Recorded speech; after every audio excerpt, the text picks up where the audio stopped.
Swimming like a shark in a shrimp tank. Big fish, small pond in the shrimp tank. Welcome to the post-show wrap-up of the Shrimp Tank, coming to you from the Business Accelerant Studio. I'm Brad Berger, along with my co-host Dan Whedon, and our guest today is Doug Burton with VSG Marketing. We just had an intriguing and fun conversation with Doug. To listen to the entire podcast, visit us at seattle.shrimptankpodcast.com or through iHeartRadio. You can still subscribe to our podcast on iTunes. We are always interested in your feedback, so please do not forget to rate us. So, Doug, tell us a little bit about what VSG Marketing is and what they do. Well, cool. Great lead-in on that. I wanted to make sure I got a chance to explain who we are and what we do. VSG Marketing is a full-service agency located here in Tacoma, Washington. Really three cores to what we do. We have a full creative team, so branding, rebranding, design for print, design for web. Really our core and what makes us unique is our technology platforms. We have a platform called SuiteSpace where we take medium to large size organizations, take all their marketing resources, literally from their social media assets to their direct marketing communications with their clients, take all those resources, put them in the cloud, and allow our users to be able to log in and have a dynamic user experience so we can get the right materials at the right time.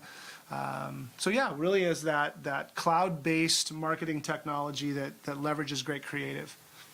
Doug, during the podcast, you gave a great story of playing college football for a legend in these parts, PLU's Frosty Westering.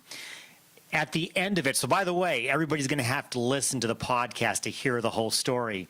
It was the embarrassing one, too. It was the embarrassing one, yes, during Plead the Fifth.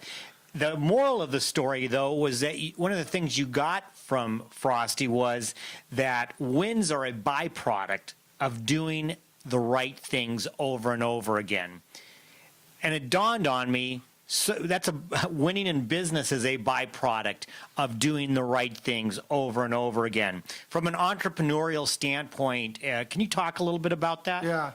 That was a philosophy that while I was at PLU, Frosty was really on the cutting edge of that. And his belief was, and it resonated with me as a player, was that winning on the scoreboard was a byproduct of really just doing everything that you possibly could within yourself.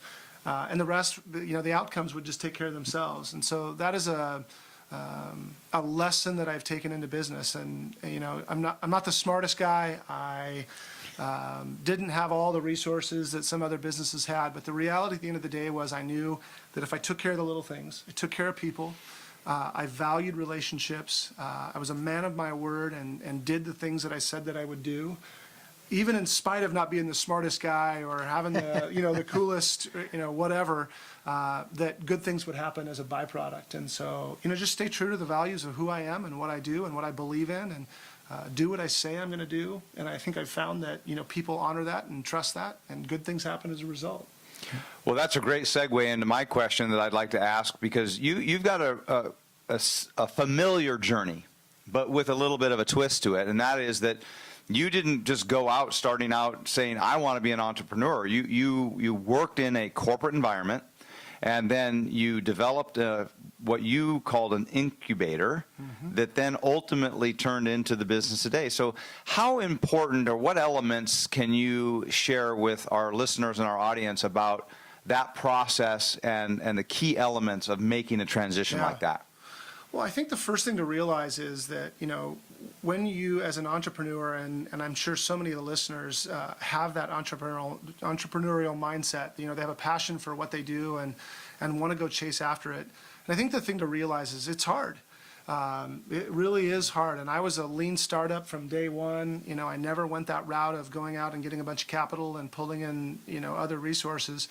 And so for me, I think that bridge it's scary. I remember getting ready as a young guy. I had 2 young kids at home, and I was going to make that transition from leaving comfort and security to chasing a dream of entrepreneurship. And that's hard. I wish I could tell you that it was this bold and courageous, macho guy moment. But the reality was I was scared to death. Is this going to work? And so I think that conviction to say, I'm going to pursue my dreams, being humble enough to know that you better find people that are smarter than you, people that you can ask questions. I've got business associates that many of them are in this community that I have absolutely badgered to teach me, coach me, tell me what I'm doing wrong, shoot holes in what I'm doing, ask for help.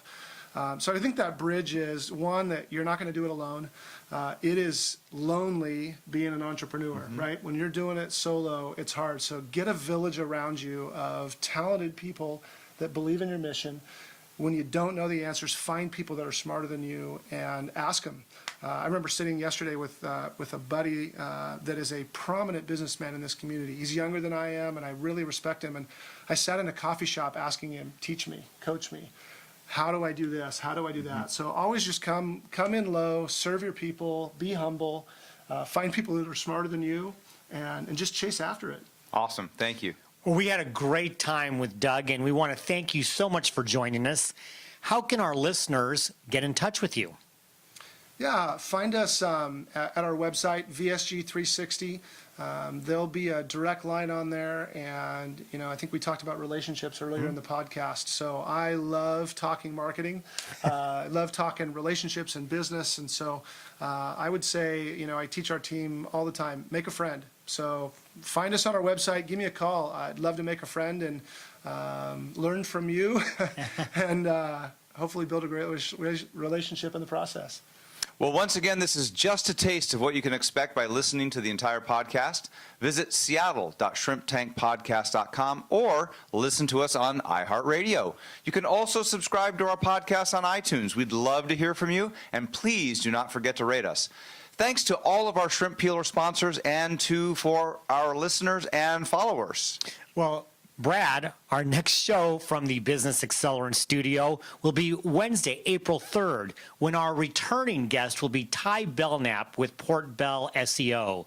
We're all done for today. Join us then. For now, the Hayes in the barn. I've been feeling like a shark in a shrimp tank.